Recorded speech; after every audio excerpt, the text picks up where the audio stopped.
بسم اللہ الرحمن الرحیم۔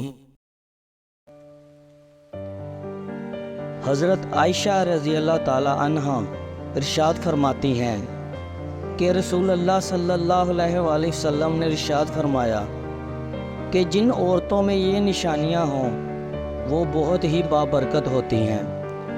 عورت کی بابرکت ہونے کی علامات یہ ہیں: نمبر 1، اس کی طرف رشتہ بھیجنے اور رشتہ منظور ہونے میں آسانی ہو۔ نمبر 2، اس کا مہر آسان ہو، یعنی بہت زیادہ پیچیدہ نہ ہو۔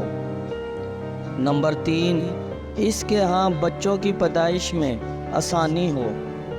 جن عورتوں میں یہ نشانیاں پائی جاتی ہیں وہ بہت ہی بابرکت ہوتی ہیں۔